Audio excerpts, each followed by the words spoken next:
The spaceship hovered above the surface of Earth's moon, stirring up clouds of gray dust as it settled to the ground. Nearby, a small research outpost lay stark against the monochrome landscape, yellow lights shining through the thin row of windows. Commander Zil'kar of the Therian fleet gathered his entourage and began to make the transfer to the research station. "We need the best fighters," Zil'kar declared to the team of scientists and strategists as he entered the structure. "Our enemy, the Karanin, are ruthless and with superior fighting skills. We are desperate for a surrogate to battle for us. Our needs are basic. We need beings with incredible reaction times, no fear, and a natural propensity for combat. Please, Zirnan. Tell me you have found such an ally on this world." Scientist Bal Zirnan stepped forward, her hands manipulating the holographic controls with precision. "Yes, Commander. I believe we have identified a class of creatures on this planet that fits your criteria perfectly. They are small, agile, and incredibly fierce. We have acquired several for study and have been testing them for the past 5 days. They are in the testing lab." "The primary results?" Zil'kar asked, intrigued. Zirnan bobbed her head, her eyes wide with excitement. "Very promising.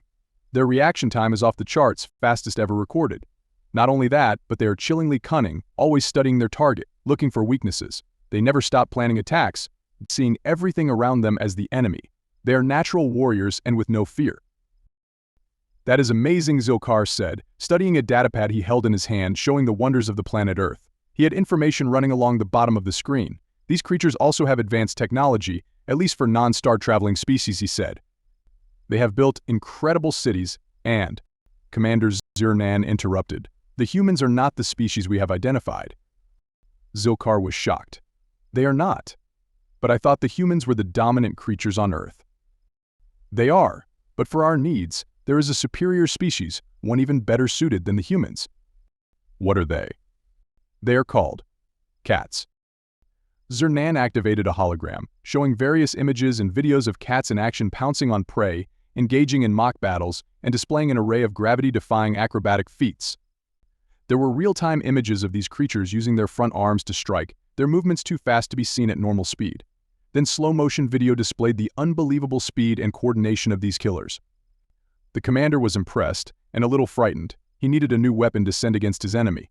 But like all weapons, he wondered how these beasts could be countered. What if they turned against the Therians? Zirnan continued with her briefing. "These creatures called cats have some of the quickest reaction times of any large animal on Earth. For example, our studies have shown that cats can respond to visual stimuli in as little as 50 to 70 milliseconds on average. This is faster than the average human visual reaction time of 250 milliseconds. Zil'kar raised his many eyebrows above his many eyes. "I wish to observe these creatures in person," said the commander. "Of course I will show you. Follow me." At the door to the testing lab, Commander Zil'kar paused. "Is it safe?" Zirnan grimaced. "That is a difficult question to answer. At first I would say yes. However, these beasts are very deceptive. They will approach and act relatively loving and sweet, that rubbing their soft fur against you. But what we have concluded is that this action is all a ruse. Cats are continually planning the demise of everyone around them. So Commander, please do not fall for their false demeanor. Behind it lies the soul of a killer." The pair entered the lab. Before them was presented a scene of mass confusion, bordering on terror. Zirnan's research personnel were rushing around the room, chasing after a dozen or more furry four-legged creatures that were bounding around the room, effectively staying out of reach of the scientists.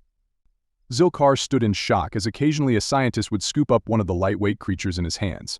The much smaller creature would hiss, displaying a mouthful of needle-sharp teeth. But it wasn't the teeth that struck out at the Therian. Instead, it was the 4 deadly limbs. Zil'kar could barely make out the claws, but it was the blindingly quick slashing that made him gasp. Workers were screeching and dropping the beasts, while displaying numerous scratches on both hands and arms that were already beginning to bleed. Again, Zil'kar felt the dichotomy of emotions. These cats were indeed natural-born killers. The question: could they be molded into an efficient fighting force and at the service of the Therian? "They appear to be formidable fighters." Indeed, Zil'kar agreed with Zirnan. "Begin the extraction immediately. We will gather as many of these cats as we can and train them to fight the Karanin." The Therian extraction team worked swiftly, deploying stealth drones across the globe. Within hours, they had gathered thousands of cats from cities, towns, and rural areas, transporting them aboard the spaceship. The cats were placed in a specially designed training arena, filled with climbing structures, moving targets, and various obstacles. Zil'kar watched as the cats were released into the arena. At first, the scene was chaotic. Cats leaped from place to place, chasing laser pointers, batting at dangling feathers, and occasionally hissing at each other. But despite the initial disarray, the commander remained optimistic. Observe their agility and reflexes. Zil'kar said to his officers, "These creatures are perfect. We just need to organize them." Weeks passed, and the Therian team struggled to implement their training regimen. The cats, it seemed, had their own ideas about cooperation. One day, a group of cats would seem to follow commands, only to lose interest and scatter the next. Attempts to impose order were met with indifference or outright rebellion. "Perhaps we need to incentivize them," suggested one of the strategists, holding up a can of tuna. The result was a brief and chaotic feeding frenzy that ended with no noticeable improvement in discipline. One day, while observing the cats from the command center, Zil'kar noticed something peculiar. A large golden cat had climbed onto the control panel of the arena, its paw pressing random buttons. The arena's lights flickered, the moving targets went haywire, and the automated training equipment began malfunctioning. The cats were trying to sabotage the operation. "Commander, we have a problem," Zernan reported a few days later. "No matter what we do, the cats are uncontrollable. They are disrupting the training processes. We cannot get them to follow orders or form a cohesive fighting unit." Zil'kar sighed, his confidence waning. "I have noticed. Perhaps these creatures are more independent than we anticipated. We need a different approach." In a final attempt to organize the cats, Zil'kar decided to consult an Earthling expert. They abducted a local animal behaviorist, Dr. Eleanor Green, bringing her aboard the spaceship and explaining their predicament. After getting over her initial shock at meeting aliens, the Earthling eventually calmed down enough to listen to the Therians' concerns.